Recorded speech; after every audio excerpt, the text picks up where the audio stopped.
Hello, this is SASITHRA, Department of Psychology, Assistant Professor, Theivanai Ammal College. So my topic is Maslow hierarchy of needs, which is given by Abraham Maslow. So according to Maslow, human actions are motivated in order to attain certain needs, which contains that human needs can be organized into a hierarchy. So from basic needs, from psychological needs to self-actualization, he contains the needs. This hierarchy ranges from more concrete needs such as our food, water, shelter, and self-esteem. After that, we go to self-fulfillment, which is self-actualization state. When a lower need is met, the next need on the hierarchy becomes a focus of attention. So when psychological needs are met, and then they go to self-esteem and self-actualization. And motivation of human behavior. According to Maslow, a theory of motivation that states that human decision making is undergirded by a hierarchy of psychological needs. So there are 5 categories of human needs which indicates individual's behavior. They are psychological needs, safety needs, love and belongingness, esteem needs, and self-actualization needs. In psychological needs, we are going to see about our basic needs, that are the water, hunger, thirst, sleep. These needs will be in our psychological needs, which is most essential of our needs. And basic physical needs, when we satisfied that, then we'll be moving to the next need. Some of these needs involve our efforts to meet body's need for homeostasis, that is maintaining consistent level in different bodily system. For example, maintaining body temperature. While we feel so hot, we used to drink water, and while we feel hunger, we used to have food. When we are taking a nap, we will be feeling refreshed, right? So these are the psychological needs. And if someone is lacking in one or more need, they'll try to meet the basic needs, which is the psychological needs. For example, hunger and sleep. If a person is being so hungry, he can't able to concentrate on any other activities, so he has to take his food. So if the psychological need is met, then other need will be met easily. And the next one is safety needs. Once people's psychological requirements are met, which is finished, the next need arises, that is a safe environment. So we are living in a house which is a safe environment, right? Our safety needs are apparent even early in childhood. So when we are children, we are being so safe in our parent hands, and the environment is very predictable because our parents were guiding us. And now we are in safety needs and typically react with fear or anxiety when these needs are not met. If we feel which is not unsafe, which is not safer, we feel unsafer, right? Adults living in developed nations, safety are more important in emerging situations. They believe that during war and disasters, but this need can also explain why we need to prefer familiar, why we are doing things like purchasing insurance, contributing saving accounts. These are the things for our safety, for our life safety. That's why Maslow believed that safety need is the second need. After completion of psychological needs, we come to safety needs. After that, a person is going to love and belongingness according to Maslow. So it involves feeling loved and accepted, which is not only for love, which is also being accepted. It includes both a romantic relationship as well as the ties to friends, family members, and other relationships. It includes our need to feel that we belong to a social group. We are not isolated. We are having somebody to help for us.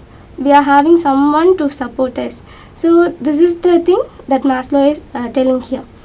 It encompasses feeling loud and feeling loud towards others. So once we are feeling loud, and we are also expressing our love towards others. So this is the thing had been here.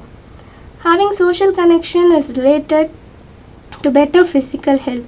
So if we are socially connected, our health will be very nice.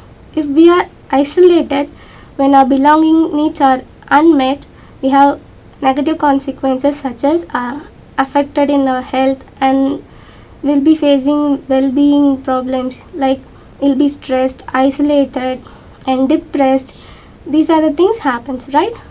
And the next need is esteem needs. So esteem in the sense which is our self-esteem. Our esteem needs involve the desire to feel good about ourselves. So what we think about ourselves, which is the esteem, the self-esteem. There are two components in esteem needs: feeling of self-confidence and feeling good about oneself. So feeling of self-confidence is I can do this, I can greatly done a job, yes I am here, which is a feel, right? And feeling good about oneself, I'm very happy about myself, I'm proud of myself, which is the feeling good about oneself. So it involves feeling valued by others, which is based on our achievements and contributions, which is recognized by others. When these esteems are met, we feel confident. If it is not met, we'll be feeling inferiority complex. So the feeling of inferiority. So while a person is getting 100% mark in their examination, while a student is getting, he'll be feeling confident, she'll be feeling confident, right? If they are not getting the 10% mark, they are getting low marks, they'll be feeling inferior. So I'm not getting good marks, I'm not getting good grades, but my friends are getting good grades, right? So why I'm like this? They'll be so isolated, they won't be mingle with you. These things will happen. That is a feeling of inferiority. So each and every need has to met. If it is not met, we'll be feeling inferiority, and some other complications will be there. And the last one is self-actualization. So self-actualization is the last stage after meeting the feeling fulfilled. So feeling that we are living up to our potential. So we had done everything, we had met our physical needs and our self-esteem, our love and belongingness. After that we came to self-actualization. So while you're feeling fulfilled, one unique feature of self-actualization is, which is different for everyone. So now everyone has a different self-actualization state. So when I am completing a doctorate, I'll feel fulfilled, but another person has some other thought in there, right? So it depends upon a person. So involve helping others. Once we attain the self-actualization state, it involves helping others. So achievements in artistic and creative field is a self-actualized state. Self-actualization is a rare, it depends upon a person, already I told you. So self-actualization peoples are like Mother Teresa, Abraham Lincoln, and Albert Einstein. They had struggled a lot, they had done a lot, and they helped the people, they helped the poor, and they service the society, right? So self-actualization not only a feeling of fulfill for ourselves, we have to help others and we have to make them to be actualized. An individual progress through the hierarchy of needs. So freedom of speech and freedom of expression. These are the two things which makes the people to achieve their needs. While freedom of speech is there, we can express our own thoughts through our speech and expression, right? And learning. So according to the Maslow's theory of motivation, the hierarchy becomes, right? So through learning, new information will be gained. These information will be make us to understand the world in a better way. It helps us to meet our other needs. So through learning a new thing, you can change your destination, you can change your goal, you can meet your goal, and you can get success. So that's the thing which is given here. And learning more about the environment can help us feel safer, which gives better understanding to achieve self-actualization. So according to Maslow, he believed that understanding the world around is an innate need as well. So meeting each need is not an all or nothing phenomenon. So no need to satisfy one need in order to the next need in the hierarchy to emerge. So you can satisfy alternate needs to emerge your self-actualization. Most people tend to have each of their needs partly met.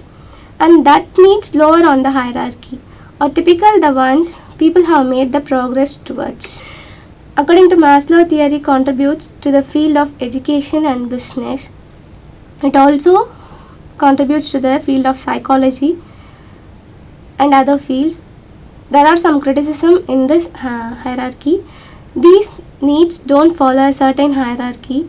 The theory is so difficult to test and less evidence that needs are in hierarchical order, because each and every hierarchy is different according to persons. So, these are the criticisms in Maslow hierarchical order. Thank you.